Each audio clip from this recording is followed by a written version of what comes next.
네, 복합집은 첫 번째 1강 강의 시작하겠습니다.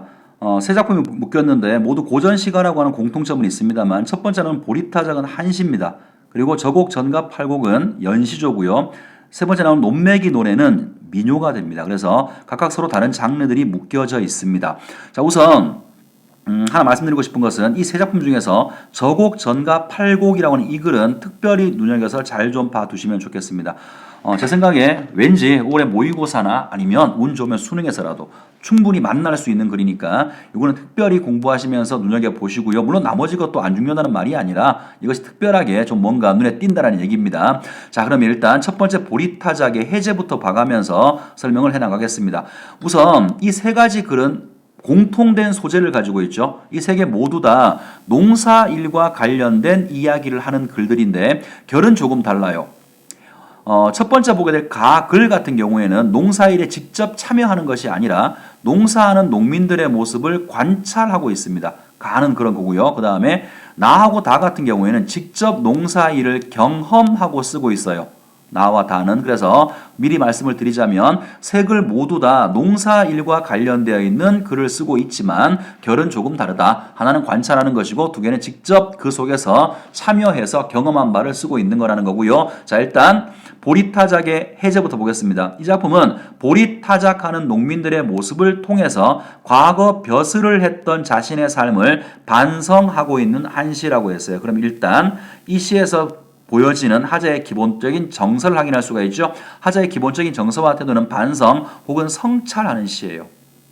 자, 조금 더 부연 설명하자면 농민들의 모습, 보리타작을 하고 있는 농민들의 모습을 관찰하게 됩니다. 이 관찰을 통해서 하자가 어떠한 깨달음에 이르게 될 거예요. 그 다음은 이런 깨달음을 바탕으로 해서 과거의 삶, 벼슬길에 갔었던 자신의 과거의 삶에 대해서 반성하는 것이 글 전체의 기본 내용이고요. 자, 두 번째 부분. 농민들의 일상과 관련된 시어를 사용하여, 다시 다른 말로 고치면 일상어라고 하죠. 자, 일상어를 주로 사용을 하여 보리타작하는 모습을 생생하게 묘사하면서, 자, 일상어를 쓰게 되면 보통 주어지는 효과가 실제 농촌에 있는 일들을 관념적이거나 추상적인 말을 쓰는 것이 아니라 실제 농민들이 쓰는 말, 그 말을 그대로 옮기게 되면 작품 자체에 사실감을 줄 수 있어요. 그리고 실제로 농민들이 보리타작하는 모습을 직접 보는 것과 같은 생동감을 줄 수도 있겠죠. 일상어 사용에 효과가 나와 있고요.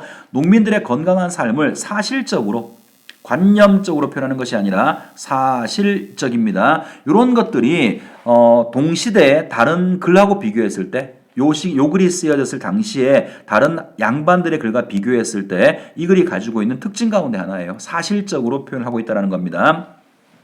자, 제시하고 있다는 점에서 조선 후기 진보적 지식인의 생각도 엿볼 수 있어. 이 글을 쓴 정약용이라는 분이 우리 잘 알다시피 실학자죠. 그죠? 실학자들이 가지고 있던 생각들이 관념에서 탈피해서 우리의 일상생활에 직접적인 도움이 되는 학문을 해야 된다. 그러한 것을 한마디로 압축을 하면 실사구시라고 하죠. 이 글 속에 실학자 정약용의 이러한 생각이 반영되어 있다는 겁니다. 자, 본문으로 들어갑니다. 새로 고른 막걸리 젖비처럼 뿌옇고 큰 사발에 보리밥 높기가 한 자로세. 요거는 아직도 일을 시작하기 전이죠. 자, 노동을 시작하기 전에 준비하는 거예요. 시작하기 전의 모습인데, 자, 뭘 먹냐 하면 술 한 잔 마셔요. 막걸리 한 잔 마시고요. 그 다음에 뭐 좋은 쌀밥은 아니지만 보리밥을 가득 먹습니다. 그러니까 일하기 전에 소박한 음식으로 서로 뭐 격려하는 것이겠죠. 소박한 음식을 먹어가면서 일하기 전에 준비 단계인데, 일하기 전에 일 언제 끝내나 그런 고통의 모습이 나온 것이 아니라 오히려 흥겨운 모습이 보인다라고 할 수 있을 것 같습니다. 자, 두 번째 부분 볼게요. 밥 먹자. 드디어 이제 일을 시작하는데 도리깨를 잡고 타작하는 도구의 모양의 농기구일 겁니다. 이런 것들이 일상어를 썼다라고 말할 수 있겠네요. 자, 밥을 먹자. 도리깨 잡고 마당에 나서니 검게 탄 두 어깨가 햇빛에 번쩍이네. 자, 노동하는 모습을 이야기하고 있는데 이런 모습에 대해서 하자는 검게 딴 어깨가 햇빛에 번쩍번쩍해. 긍정적으로 평가하고 있는 거죠. 그 다음에 또 표현상의 특징을 하나 말할 텐데요. 첫 번째 부분부터 보면 막걸리도 젖빛 같은 색깔, 시각적인 이미지. 그 다음에 보리밥이 한자 높이로 있어, 시각적인 이미지.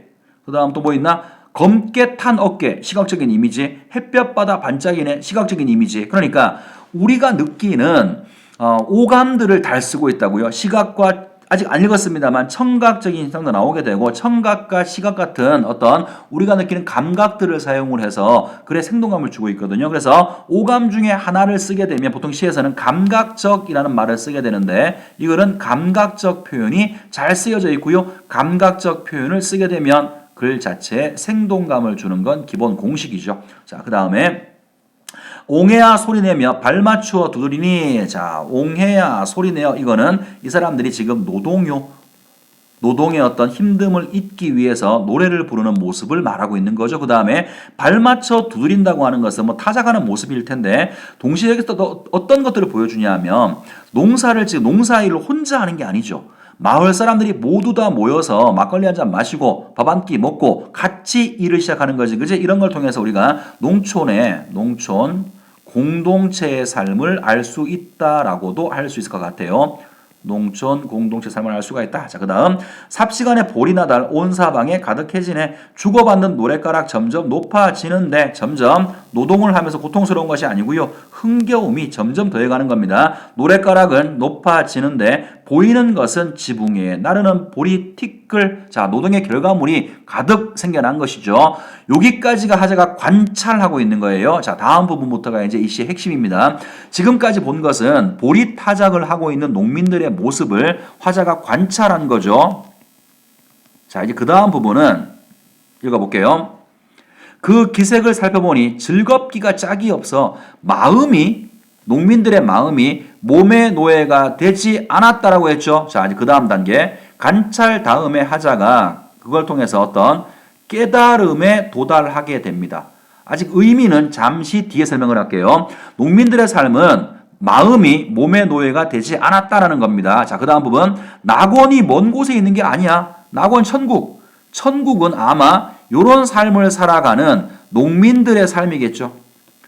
농민들의 말 바꿔볼게요. 건강한 노동의 삶을 이야기하는 거예요. 이런 낙원이 멀리 있는 게 아닌데 무엇 하려고 고향을 떠나서 벼슬길을 헤매었으리요. 깨달음 다음에 내가 왜 벼슬길을 헤맸을까 반성하는 거죠. 다른 말로 고치면 자신의 삶을 성찰해 보는 것으로 시상이 전개되고 있어요. 자, 얘기가 나왔으니까 하나 얘기하고 가겠습니다. 일단 이 시에서 시상 전개 방식을 묻는다면 어떻게 시상이 전개되고 있느냐 이렇게 묻는다면 먼저 관찰했죠. 그죠? 하자의 시선이 외부에 있다고요.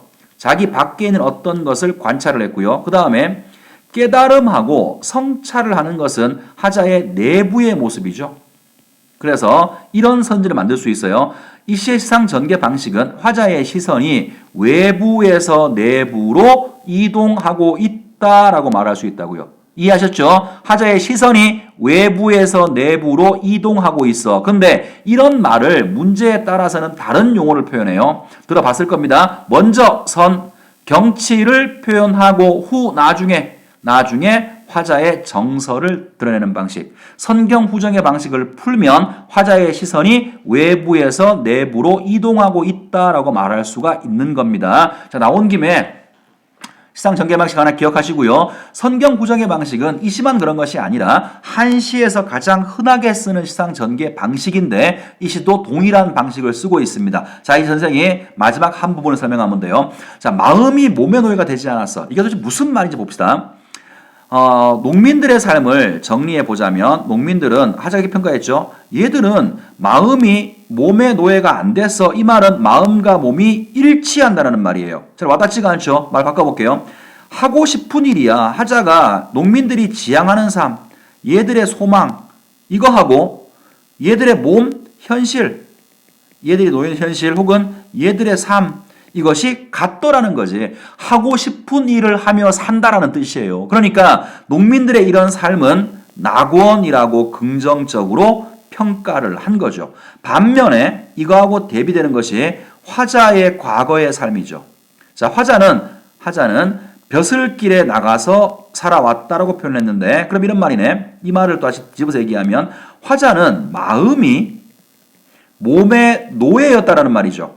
그제? 그러면 마음이 몸의 노예가 되지 않은 것이 마음과 몸이 일치하는 상태라면 마음이 몸의 노예가 되었다는 것은 이 두 가지가 일치하지 않는다는 거죠. 다시 말하면 이 둘 사이에 괴리가 있었다는 말이에요. 그러면 똑같이 해보자. 마음은 이 사람의 소망이에요. 지향하는 바, 하고 싶은 일은 따로 있었는데 내 몸은, 현실은, 나의 삶은 벼슬길에 가 있었다는 말이죠. 그러면 하자가 하고 싶은 일이 뭐였을까요? 글쎄 잘 모르겠어요. 직접 나와 있지 않으니까 알 수 없지만 뭐 추측해 본다 그러면 학문을 연구하는 삶이든 아니면 현실 속에서 건강한 노동을 하는 삶이든 이런 것을 원했는데 내 실제 삶은 이거와는 관계없이 벼슬길에 가 있었단 말이야. 그래서 원하는 것을 하지 못하고 마음이 몸의 노예가 된 그런 상태에 대해서 반성하고 있는 거죠. 그리고 성찰하고 있는 겁니다. 여기까지가 시 전체의 내용이고요. 뭐 중요하게 봐야 될 것들은 다 설명한 것 같아요. 자, 주제는 두 가지인 것 같습니다. 하나는 농민들의 건강한 삶에 대해서 말하고 있어요. 건강한 노동의 삶. 여기에 대해서 말하고 있고 플러스 지난날 벼슬길에 갔었던, 벼슬길에 나아갔던 과거를 반성하는 게 이글 전체 주제라고 볼 수 있어요. 자, 일단 한시 중에 하나인 보리타작을 살펴봤습니다. 자, 한번 핵심 정리라고 정리해놨는데 이미 했던 말들이에요. 첫 번째 시상 전개 방식, 외부에서 내부로, 이거를 내가 뭐라고 불렀나요? 선경 후정이라고 불렀죠. 그 다음 동시대의 다른 한시와 비교했을 때 실사구시 정신에 입각해서 사실성이 돋보이는 글이다, 이런 말씀드렸고요. 화자의 정서와 태도가 제일 처음에는 외부에서 관찰을 했었고요. 다시 말합니다. 농사 직접 지은 거 아니에요. 관찰했었고요. 그 다음에 농민들의 삶은 마음이 몸의 노예가 안 됐구나 깨달았고, 난 왜 그랬을까? 반성하고 있고요. 직접 나와 있지 않지만 앞으로는 벼슬길에 가지 말아야지 다짐까지도 나왔다고 말할 수 있겠죠. 자, 마지막에 다시 또 얘기하네요. 화자는 노동에 참여하지 않습니다. 오직 관찰할 뿐인 거예요. 자, 일단 첫 번째 시는 이렇게 정리가 됐고요. 자, 두 번째 갑니다. 열라 중요한 시입니다. 열라 중요한 시고요. 하자가 이거는 직접 농사일에 관찰하는 것이 아니라 경험하고 직접적으로 농사일에 참여하는 그러한 글이니까 똑같이 농사일을 말하고 있지만 아까 글하고는 결이 다르다고 그랬어요. 해줘보겠습니다. 이 작품은 농사일을 계절의 변화와 하루 일과에 따라 나누어 제시. 자, 하나 나왔네요. 계절의 변화, 하루 일과에 따라. 이게 뭐라고요? 이 글의 시상 전개 방식이라고. 이 글에서 시상을 전개하는 방식은 계절의 변화와 하루 일과에 따라서 나누어서 제시하고 있다. 농촌의 풍경과 노동에 참여하는 농민들의 삶을 사실적, 자, 이것도 그럼 아까 글하고 공통적이겠네요. 그죠? 사실적으로 표현하고 전체 팔수의 연시조로 되어 있다. 그럼 이것도 틀림없이 아마도 관념적이거나 추상적인 단어보다가는 일상어의 사용이 매우 많을 겁니다. 그리고 일상의 삶을 구체적으로 제시하는 그런 내용이 나올 것 같아요. 자, 마지막. 작가는 유학자임에도 불구하고 쉽게 말하면 양반이라는 얘기예요. 작가는 양반임에도 불구하고 벼슬길에 오르지 않고 오랫동안 농촌 생활을 했는데 작가는 대꾸법과, 이 글에 쓰여진 표현 방식 눈여겨 봐야 되겠네. 대꾸법과 서리법 등을 사용해서 자신이 경험한, 관찰한 거 아니에요. 경험한 농민들의 삶을 구체적으로 관념적이거나 추상적인 것이 아니라 구체적으로 제시하고 있으며 명령형과 청유형의 문장을 사용하여 농사일에 관련된 농민들의 행동을 이끌어내고 있어. 무슨 말일까요? 같이 농사 짓는 사람이지만 이 글의 화자는 양반이죠. 양반이니까 평민인 농민들한테 명령형과 청유형을 사용해서 이렇게 해야 돼라고 교훈을 줄 목적으로 쓰여진 것도 있다라는 말이겠죠. 일단 해제를 통해서 어떤 것들을 봐야 될지 중심 내용들을 훑어봤고요. 자, 이제 한 개씩 지문을 반항해서 보겠습니다. 아까 시상의 전개 방식이 계절 순서라고 했는데 첫 번째 A1수는 계절과는 관련성이 없습니다. 얘를 제일 마지막에 보시면 연풍이라고 그랬죠. 그죠? 매년 풍년이 들면 좋겠다 이런 말이라서 A를 갖다 놓고 뭐라고 부르냐면요. 원풍이라는 말을 쓰기도 해요. 풍년을 원하는 노래다라고 말하기도 합니다. 자, 읽어볼게요. 세상을 버린 몸이 무슨 말이겠어요? 벼슬길에 안 갔다는 말이죠. 벼슬길에 가지 않고 속세를 버리고 은거해서 살고 있는 사람이라는 겁니다. 자, 속세를 버리고 세상을 버리고 은거에 사는 몸이 견무에서 늙어가 어디에 은거했냐 하면 견무 밑에 설명이 되어 있죠. 시골을 얘기하는 거예요. 시골, 전원, 농촌을 이야기하는 겁니다. 자, 일단 여기서 또 세부적으로 보면 이런 부분도 생각할 수가 있죠. 그 양반들이 자연에 은거하거나 농촌에 돌아갈 때 원하는 바가 벼슬길에 있는 건데 어쩔 수 없이 벼슬을 받지 못하거나 쫓겨나서 가는 수가 있죠. 근데 이 사람은 뭐라고 표현했어요? 세상을 버렸다 그랬죠. 하자가 벼슬길을 원치 않고 주체적으로 자연 속에 들어온 겁니다. 원치 않게 들어온 것이 아니라 자신이 버렸다라고 했으니까 견무라고 하는 것은 하자가 어쩔 수 없이 온 것이 아니라 선택한 공간이 되는 거죠. 자, 다시 읽어볼게요.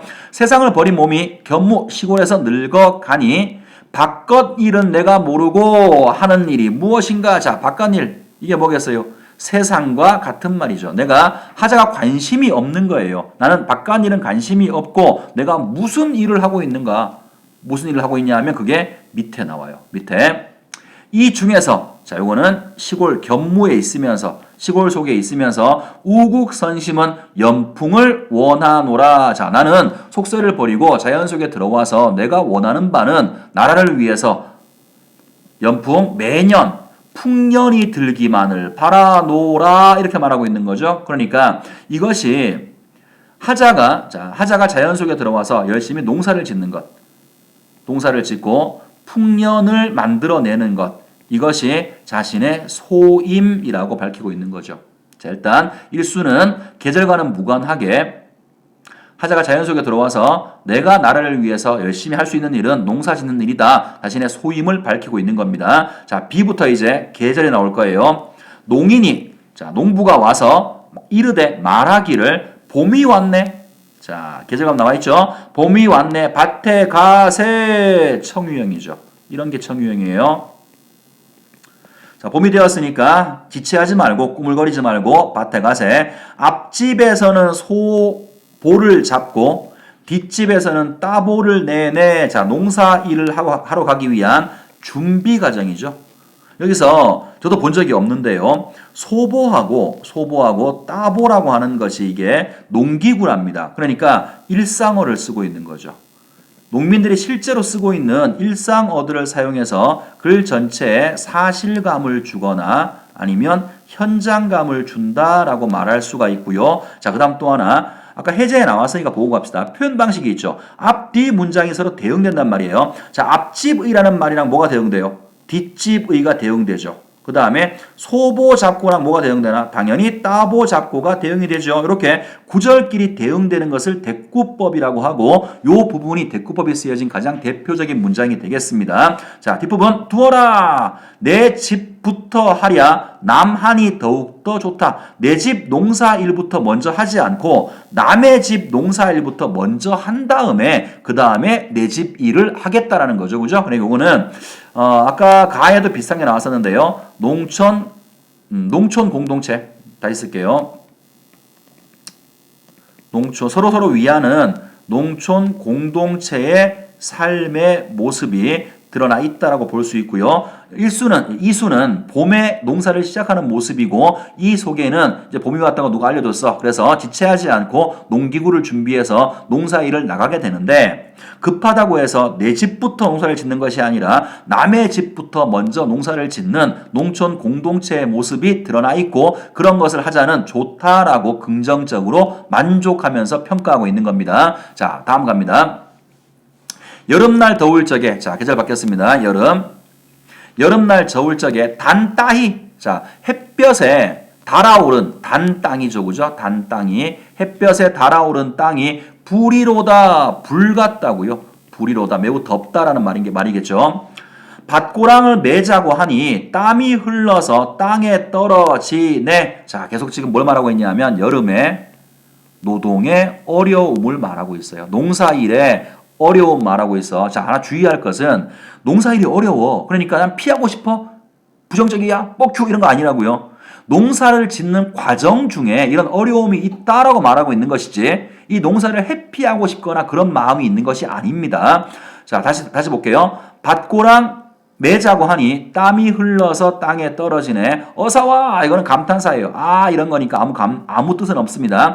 임립신고. 자, 곡식 한 알 한 알에 들어있는 고생 이런 말이죠. 하자였던 수고로움이에요. 농사꾼의 수고로움을 어느 분이 아실까? 그래서 여름에 농사 짓기의 어려움을 삼수 시에서 이야기하고 있습니다. 자, 뒤로 갑니다. 가을에 이제 또 바뀌었습니다. 계절이. 가을에 곡식을 보니까 좋기도 좋구나. 그러니까 그거는 만족감이죠. 여름에 저렇게 힘들게 농사를 졌는데 가을에 익은 곡식을 보니까 되게 좋다. 좋기도 좋구나. 반복법 쓰고 있고요. 만족감을 강조하고 있는 거죠. 내 힘으로 이룬 것이, 자, 곡식 내가 직접 농사를 지은 거죠. 내 힘으로 만들어낸 것이 먹기도 마시로구나. 먹어보니 맛도 더 좋구나. 계속 가을에는 지금 만족감을 드러내고 있어요. 이 밖에 천사만종을 부러워 무슨 말이요? 천사만종. 요거는 쉽게 말하면 부귀를 말하는 거예요. 부자가 되고 높은 명예를 가지고 있는 거. 근데 하자는 여기에 대해서 지양하고 있죠. 그죠? 얘는 일수에서 얘기했던 속세의 가치거든. 나는 자연 속에서 시골에서 이렇게 내가 열심히 농사를 지어서 이건 곡식을 보면 충분히 만족하고 속세에 있는 저런 부귀영화는 내가 부러워 무슨 말이요? 부러워하지 않겠다라는 거죠. 무슨 말이요? 표현 방식 뭐죠? 설의법을 썼어요. 다 잘 아실 텐데 혹시나 싶어서 한 말씀 드리죠. 설의법은 문제를 이런 말 쓰기도 합니다. 의문의 형식을 쓰고 있다는 말을 써요. 이 말은 형식만 의문이라는 말이에요. 얘의 본질은 평서문입니다. 무슨 말이냐면 설의법은 이게 설의법인지 의문법인지 판단하려고 하면 평서문으로 바꿔보시면 돼요. 자, 마지막 문장을 선생님이 다시 한번 바꿔보겠습니다. 이 밖에 천사 만종은 부러워하지 않겠다. 이거죠. 평서문으로 바꿀 수 있어요. 평서문인데 부러워 무슨 하리오라고 의문 형태로 바꿨을 뿐이에요. 이런 걸 설의법이라고 부르게 되고요. 설의법을 쓴 이유는 뭐냐면 저딴 거 필요 없다. 현재 충분히 만족한다. 하자가 느끼는 만족감을 강조할 목적으로 설의법을 썼을 겁니다. 자, 이제 마지막으로 갑니다. 밤에는 새끼를 꼬고, 새끼입니다. 새끼줄 본 적 있죠? 새끼를 꼬고, 저녁에는 띠를 베어서, 띠는 그냥 풀을 베어서, 역시 이것도 대꾸법 쓰였네요. 밤이란, 낮에란, 사칠 꼬고, 띠를 부여. 자, 그래서 대꾸법 쓰였습니다. 밤에는 사칠 꼬고, 낮에란 띠를 부여서, 초가집 잡아 매고, 농기입니다. 농기구겠죠? 농기구를 자려사랴, 다스려라, 손보다 이런 얘기예요. 다스려라. 자, 그러면 여기 지금 나와 있는 걸 보면 겨울이죠. 그죠? 직접적으로 어느 계절이라고 나와 있지 않아요. 물론 마지막 종장을 보면 내년에 올 봄이라고 했으니까 아마 이거는 겨울의 모습일 겁니다. 겨울인데 농촌은 뭐 지금은 비닐하우스 때문에 사계절 농사를 짓지만 옛날에는 겨울은 농사를 짓지 않았죠. 그죠? 농촌이 유일하게 한가할 때야. 그래서 이걸 뭐라고 부르냐면 농한기라고 불러요. 그런데 이걸 보면 농한기에 그냥 쉬는 게 아니죠. 뭘 해야 되냐면 풀을 베야 되고요. 새끼를 꿔야 되고 초가지붕도 잘 잡아매야 되고 농기구도 다스려야 되는 것이니까 농한기에 다음 해의 농사를 준비하는 모습이 드러나 있고요. 다시 중장을 보시면 농기구 좀 다스려라. 뭐예요 이거? 명령형이죠. 그죠? 명령. 아까 청유형도 봤었고요. 이렇게 명령형과 청유형을 사용해서 양반으로서 평민 농사꾼들한테 어떤 가르침, 교훈을 주려고 하는 그런 의도도 드러나 있다라고 볼 수 있겠죠. 자, 이제 마지막 갑니다. 내년에 봄이 온다고 하거든 결의 종사하리라. 힘써 한번 농사 지어 보겠다. 다짐하고 있는 거죠. 그래서 지금 보시는 겨울의 그 이야기는 농한기에 다음 봄을 위해서 열심히 농사 준비를 하고 그다음 봄이 되면 내가 한번 큰 마음 먹고 농사를 잘 지어보겠다 다짐하는 것으로 이야기가 마무리되어 있습니다. 그래서 농촌 생활의 일상을 사계절에 따라서 표현하고 있고요. 그 속에서 느끼는 만족감을 표현하고 있는 것이 지금 보시는 저곡 2일의 저곡 전가 8곡이라고 하는 글인데 요거는 서두에 말씀드린 바와 같이 왠지 땡기는 글이에요. 나올 가능성이 분명히 있는 글 같으니까 잘 좀 공부해 두시면 좋을 것 같고요.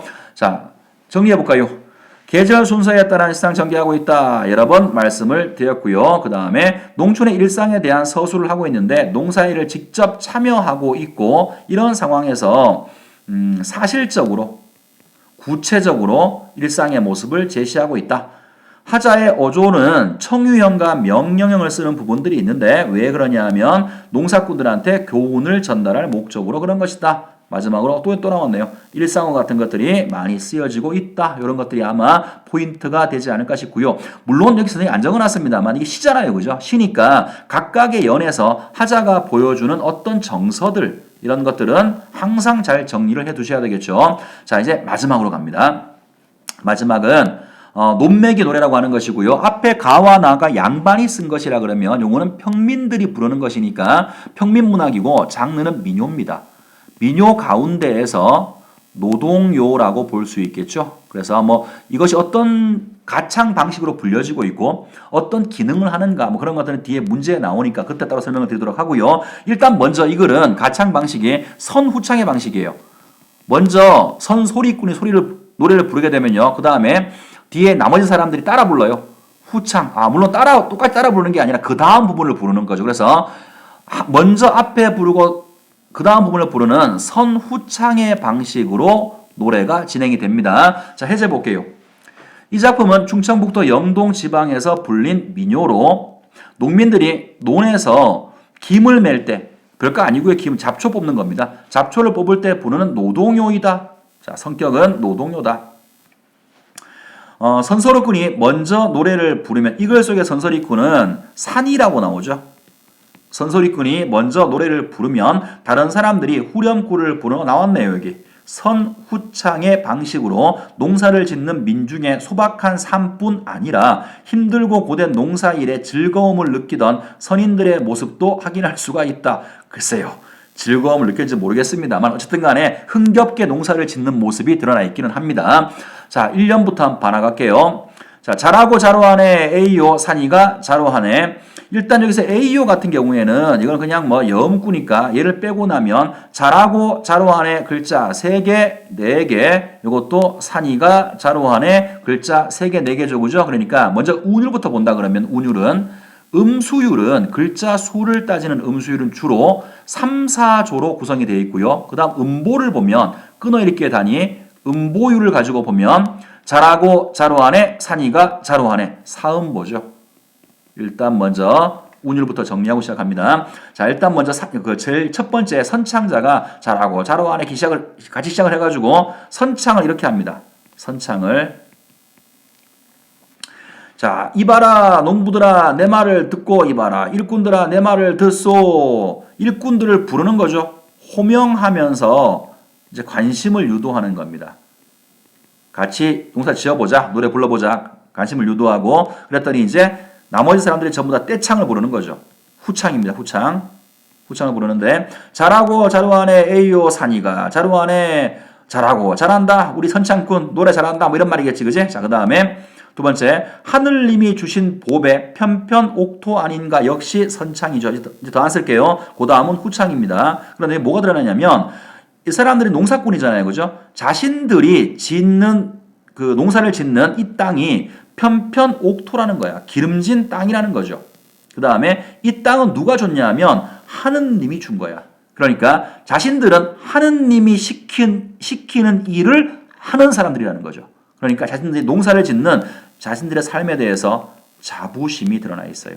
그죠? 내가 짓는 이 농토는 하나님이 주신 가장 좋은 땅이야. 그리고 나는 지금 하나님이 시키는 일을 하고 있는 사람이야. 농사꾼으로서의 자부심 같은 것들을 볼 수가 있습니다. 후렴구 나와 있고요. 다시 그 다음 물꽃 찰랑 돋아놓고 자 이제 이거는 논에 물을 다 받아놨어. 받아놓고 주인 영감 어디 갔나. 자 이제 특별한 어떤 의미는 없고요. 아마도 이제 노동의 시작 직전인 것 같아요. 다 준비가 됐는데 어디 갔나? 자, 그 다음 부분. 잘한다 소리를 퍽자라면 길 가던 행인이 길 못 간다. 요거는 의미가 조금 좀 이제 어려운데 이런 의미인 것 같아요. 자, 첫 번째는 자부심이죠, 그죠? 길 가던 사람도 우리 노래를 듣고 흥겨워서 길을 못 갈 정도야. 우리 노래를 끝내주게 잘해. 자부심 하나 가능하고요. 두 번째는 야, 우리처럼 노래만 부르면 길 가던 사람이 길도 못 가. 그러니까 노래만 부르지 말고 빨리 일을 해야 돼. 일하는 거에 대한 독려일 수도 있죠. 일하라고 독려하는 부분일 수도 있습니다. 자, 그 다음 부분. 잘하고 자로하네. 우리 일꾼들 잘한다. 스스로를 칭찬하는 거죠. 잘하고 있다. 칭찬하면서 뭐랄까 이렇게 흥겨움을 드러내고 있는 것 같아요. 자, 이놈 뺨이 얼른 메고 저놈 뺨이로 건너가자. 이제 뭐라고 할까? 열심히 일하는 모습이죠. 하나 끝내고는 쉬는 거 아니고요. 계속 열심히 일하는 모습을 이렇게 표현하고 있고요. 자, 그 다음 부분. 담송 담마지기 반달맞이 남았구나. 여기서는 두 가지가 문제가 될 수 있습니다. 일단 담송은 듬성 이런 거의 방언이에요. 방언을 쓰고 있고 그 다음에 디귿시옷 이런 식으로 방언 그 다음에 또 의문의 반복이죠. 의문의 반복 이런 걸 통해서 운율을 드러내고 있기도 하고 음성 상징어니까 이런 걸 통해서 마찬가지로 운율이 드러날 수도 있겠죠. 자, 담송 담마지기 이런 식으로 비슷한 의문을 반복해서 운율을 형성하고 있고 이것이 반달만큼 남았구나. 자, 되게 중요한 거 얘기하겠습니다. 야, 이제 일을 이만큼 했는데 아직도 저만큼 남았어 이렇게 말하는 거 아니죠, 그죠? 이제 남은 밭이 반달만큼밖에 안 남았어. 이제 얼마 안 남아서 힘내. 이런 거지. 그러니까 농민들의 낙천적인 삶의 모습을 여기서 확인할 수 있다라고 하는 거고요. 자, 그 다음 일락서산 해는 지고 월출동령 달 놓는다. 일단 대꾸법이죠. 일락서산 월출동령 해는 지고 달은 돋는다. 일단은 표현 방식은 대꾸법을 썼어요. 근데 대꾸법보다 더 중요한 건 뭐냐면 중요하다기보다는 기억해야 될 게 일락서산은 해가 지는 서쪽산 이란 말이죠. 해가 지는 서쪽산 월출동령은 달이 떠오르는 동쪽 고개 이런 말이란 말이야. 그러니까 일락서산에서 일락이란 말은 해가 진다는 말인데 해가 지고 물론 앞에 거는 한자어고요. 뒤에 거는 고유어이긴 합니다만 두 가지가 의미상으로 중복되고 있죠.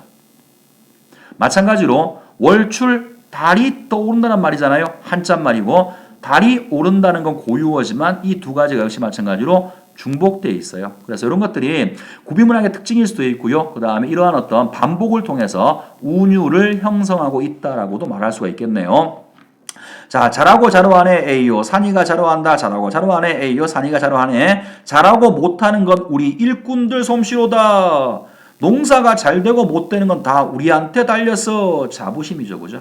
그래서 농사를 짓는 사람들의 어떤 흥겨움 혹은 자부심 같은 것들이 드러나 있어요. 그런데 꼭 하나 기억하실 것은 여기에서는 노동의 어려움이라든가 아니면 노동하는 사람들의 고통 같은 것은 어디에도 없습니다. 일반적으로 우리가 누구나 알다시피 노동요라고 하는 것은 노동의 어떤 흥겨움 같은 걸 통해서 노래를 부르면서 노동의 힘든 것을 이겨내려고 하는 거죠. 여기 이 글에서는 보통 다른 글 같은 경우에는 힘든 노동의 상황이 나오고 노래 부르면서 이겨내야 되겠다 있을 수 있지만 이 글은 어디에도 노동하는 사람으로서 힘들다 아니면 어렵다 이런 말은 보이는 게 없습니다. 자, 한번 정리해 볼까요? 노동요의 특징과 기능을 이해하라고 했는데 일의 능률을 올리는 거 당연한 거죠. 그죠? 당연한 거고 또 하나가 뭐가 있냐면 공동체의 결속이에요. 노동요는 함께 일하는 사람끼리 부르는 거잖아. 그래서 이런 노래를 함께 부르면서 농촌 공동체의 어떤 사람들 사이에 공동체를 결속시키는 그러한 효과도 가지게 되는 겁니다. 가창 방식은 선후창이라고 했고요. 일을 시작할 때는 첫 번째 부분에서는 느릿느릿 노래를 부르고요. 마지막 부분에 일이 끝나가는 혹은 일이 클라이막스를 이루는 그 부분에서는 빠른 속도로 노래가 전개가 됩니다. 운율과 표현상의 특징은 방언 사용 아까 봤었고요. 그 다음에 음성 상징어 담송 이런 거. 그 다음에 또 이게 안 적어놨는데 유사한 의문의 반복이죠. 의문의 반복도 운율을 형성하는 요소 중에 하나가 되고 후렴구 계속 반복되고 있고요. 그 다음 사음복, 음보율은 사음보고 글자 수는 3, 4조의 음수율을 통해서 운율을 만들고 있다. 자, 그러면 이제 다 설명을 했어요. 문제로 들어갑니다. 1번부터 하겠습니다. 일단 읽어볼게요. 가, 다를 이해한 내용이다. 적절치 않은 것을 골라봐라. 1번. 가에 젖빛처럼 뿌옇고 검게 탄 두 어깨 햇볕바다 번쩍이 내에서 시각적 이미지를 활용하여 대상의 모습을 묘사했음을 알 수가 있다. 자, 시각적 이런 걸 퉁치면 감각적 표현이라고 하죠. 아까 설명을 드렸어요. 감각적 표현을 쓰고 있고 이렇게 하게 되면 글 자체가 생동감이 생긴다라고 했습니다. 1번은 문제가 없네요. 2번은 가의 봄, 여름, 날, 가을 해서 계절의 순차적 변화. 이게 시상 전개 방식이었죠. 변화에 따라서 시상이 전개된 것을 알 수가 있다. 오케이. 3번. 다의 자라고 자로하네, 에이오 산이가 자로하네를 보면 같은 구절을 반복하여서 리듬감을 형성하고 있어. 뭐든 반복하면 리듬감, 운율은 만들어지는 겁니다. 4번. 가의 벼슬길에 헤메리오와 나의 불어 무슴하리오를 보면 물음의 방식을 활용하여 무슨 말인가요? 설의법을 썼다라는 얘기예요. 벼슬길에 헤매겠는가? 헤매지 않겠다. 바꿀 수 있죠? 그 다음에 부러워하겠는가? 부러워하지 않겠다. 평서문으로 바꿀 수 있으니까 서리법 썼다라는 말이고요. 이것을 활용해서 주제를 강조, 서리법의 효과입니다.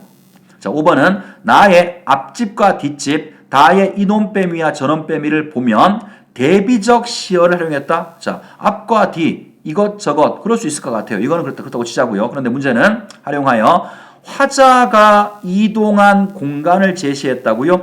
앞집 사람이 뭐 가지고 오고 뒷집 사람이 뭐 가지고 왔어. 그렇게 말하는 거지. 화자가 앞집과 뒷집을 다니면서 농기구 빌려온 거 아니죠. 그러니까 앞집과 뒷집은 화자가 이동한 게 아닙니다. 그런데 이 논을 메고 저논 가서 또 메야지. 이거는 가능할 수 있죠. 이 논과 저논은 화자가 직접 맨 논의 공간이니까 얘는 가능하지만 앞집과 뒷집은 하자가 이동한 곳이 아닙니다. 답은 5번으로 보시면 될 것 같고요. 자, 그 다음에 2번 문제로 건너가겠습니다. 가와 다에 대한 설명이다. 가장 적절한 것을 골라봐라. 자, 가에서는 하자가 농사일을 힘들게 여겼던 과거 자기 생각을 반성. 이거는 맞아요. 반성은 맞는데 문제는 뭐냐면 이런 거를 반성하는 게 아닙니다. 그죠?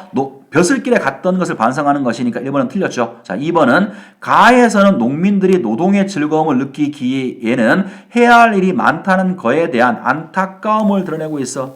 자, 무슨 소리예요? 농민들이 건강한 노동에 대해서 예찬하고 있죠. 오히려 농민들의 이런 삶에 대해서 하자는 예찬하고 있는 것이지 안타까운 건 천만의 말씀입니다. 3번 다에서는 농사일이 벌어지는 노동의 공간을 제시하며 하자가 직접 그 공간에 보리타작을 다시 볼게요. 미안합니다. 다네요. 그죠? 자, 다에서는 농사일이 벌어지는 노동의 공간, 하자가 직접 농사를 짓는 농촌의 모습을 제시하고 하자의 자부심을 드러내고 있다. 내가 직접 농사 지은 것으로 내가 먹으니까 맛도 끝내주게 좋네? 자부심이죠. 3번입니다. 자, 4번은 다에서는 농사일에 참여하지 않은 제3자의 관점이 아니고요. 요거는 직접 참여하는 사람이죠. 4번과 같은 설명은 가에서나 맞는 설명이에요. 자, 5번 갑니다. 가와 다에서는 모두 노동에 참여하는 하자의 모습 또 나왔네. 가는 참여하지 않고 관찰하는 거죠. 답은 3번으로 보시면 되겠습니다. 자, 설명이 길어지고 있는데요. 이제 문제가 2개밖에 안 남았습니다. 어차피 보는 거 마저 잘 봅시다. 자, 3번으로 가죠.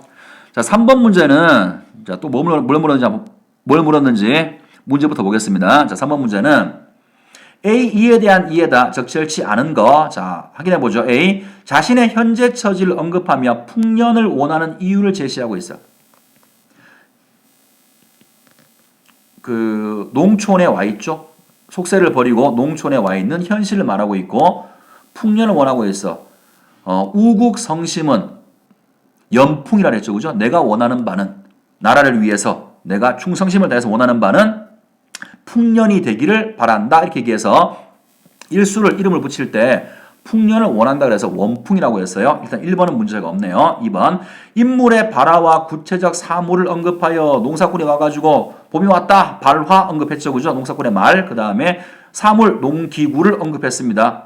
농사일에 참여하는 농민들의 모습을 나타내고 있다. 사실적으로 구체적으로 나타내고 있는 거고 3번 계절적 요인으로 인한 농사일의 어려움을 호소한 후에 자 여름이 땅이 너무 달고 땀이 흘러 힘들어 나왔어요. 이를 극복할 수 있는 방안 같은 건 전혀 나온 바가 없죠. 3번이고요. 4번은 추수의 기쁨과 농사일의 보람을 언급하면서 자신의 삶에 대한 긍정적 태도, 다른 말로 고치면 자부심을 드러내고 있다라고 할 수 있고요. 자, 5번 농한기 농촌의 일상을 제시하여 아까 선생님이 농한기란 말 먼저 설명했었죠. 농사를 한가하게 쉬는 때 겨울을 말하는 겁니다. 농한기 농촌의 일상을 제시하여 내년 농사일을 준비하는 농민의 삶을 나타내고 있다. 답은 당연히 3번이고 항상 고전 문제가 나오면 잘 별거 아닌 거잖아요. 그죠? 해석만 제대로 하면 어떤 문제건 푸는데 두루뭉술하게 이런 뜻이겠지라고 상상하면 틀릴 수 있으니까 해석을 꼼꼼하게 정확히 잘 해두시면 좋겠습니다. 자, 이제 마지막 4번 문제 갑니다. 보기를 참고하여 가, 다를 감상했다. 적절치 않은 거. 자, 농사일은 우리나라의 대표적인 집단 노동으로 논매기와 같이 노동의 강도가 약하지만 같은 동작이 장시간 지속되거나 타작과 같이 그러면 다는 이런 거에 포함되는 거네요. 그죠? 그 다음에 타작은 우리가 봤던 가에 해당되는 거네. 타작과 같이 노동 시간은 짧지만 노동의 강도가 강하거나 일의 마무리를 재촉하는 역할을 미안합니다. 선생님 마지막에 되니까 정신이 없 다시 읽어볼게요. 노동의 강도가 강한 형태로 구분할 수가 있다. 노동시간이 긴 경우 농민들이 함께 부르는 노래는 지루함을 달래거나 일의 마무리를 재촉하는 역할을 하고 노동시간이 짧은 경우의 노래는 큰 힘을 얻기 위해서 순간적으로 합일된 동작을 이끌어내는 역할을 한다. 또한 농민들은 농사일을 하면서 노동의 힘겨움을 잊기 위해 술이나 놀이를 곁들이기도 하는데 농민들이 이웃들과 함께 노동하는 과정을 통해서 노동은 힘겨운 대상이 아니라 즐거움의 대상으로 인식될 수 있다. 쉽게 말하면 노동의 어떤 효율성을 높이기 위해서 혹은 노동의 어려움을 잊기 위해서 노동요를 부른다고 했는데 여기 나오지 않았습니다만 아까 선생님이 노동요의 특징 가운데 하나가 기능 중에 하나가 공동체의 결속이라고 그랬죠. 그죠? 이것도 같이 하나 기억을 해두시고요. 자, 이제 보기를 딱 보는 순간 이게 어떤 부분을 말하는 것이구나 대충 알겠죠. 그죠? 보기의 제일 마지막에 뭐 술과 놀이라고 했는데 놀이는 본 기억이 없고요. 술은 가에서 농사 일을 시작하기 전에 막걸리 먹었었죠. 그죠? 그런 부분들 떠올리면서 문제를 풀면 되겠습니다. 자, 확인해 볼게요. 1번. 가에서 농민들이 새로 거는 막걸리를 마시는 것은 노동의 힘겨움을 잊기 위한 목적으로 볼 수가 있겠다. 얘는 보기에서 술이 그런 걸 한다. 본 적 있었죠? 2번 갑니다. 가에서 농민들이 발을 맞추어 부르는 옹해야 소리는 자 발을 맞추는 거예요. 순간적으로 합일된 동작을 이끌어내는 역할을 하고 있겠군. 오케이. 3번. 나에서 내 집보다 남의 일을 해서 더욱더 좋다라고 말하는 것을 통해서 집단 노동을 힘겨움이 아닌 즐거움의 대상으로 여기는 모습. 자, 내 것도 하고 네 것도 하고 다 같이 하는 거죠. 그러니까 집단 노동인 것이고 그 다음에 좋다라고 말했으니까 즐거움이라고도 말할 수가 있겠네요. 자, 4번. 다해서 농부와 일꾼들에게 자신의 말을 들으라고 권유하는 것은 제일 첫 번째 부분에서 나왔습니다. 이것은 놀이를 통해 노동의 지루함을 달래기 위한 거야. 놀이 안 나왔고요. 아직 노동 시작도 안 했어요. 그러니까 지루함 달래는 거 아니고 시작하기 전에 사람들의 어떤 관심을 유도하는 목적으로 불렀다라고 볼 수 있겠죠. 자, 답은 4번이고 마지막 검토할게요. 다해서 일락서산과 월출 동령을 언급하며 시간적 배경을 제시하는 것은 이제 해가 진다, 달이 뜬다 이렇게 말하는 것은 노래를 통해서 하루 일과를 마무리를 빨리 끝내야 돼 재촉하는 것으로 볼 수도 있다. 답은 4번입니다. 이렇게 해서 좀 길게 설명을 했습니다. 그런데 어쨌든 간에 꼭 봐둬야 될 부분만 설명을 했으니까 차근차근 다시 한번 복습을 하시고 설명을 잘 듣고 들을 땐 다 이해해요. 우리말이잖아요. 이거 듣고 이해 못하는 사람 거의 없습니다. 아무도 없을 거라고. 누구나 이해하는데 공부를 한 다음에 복습이 돼서 머릿속에 집어넣느냐, 이해로 끝나느냐, 그것이 결과적으로 성적을 결정하는 거니까 반드시 복습하시기 바랍니다. 수고 많았습니다.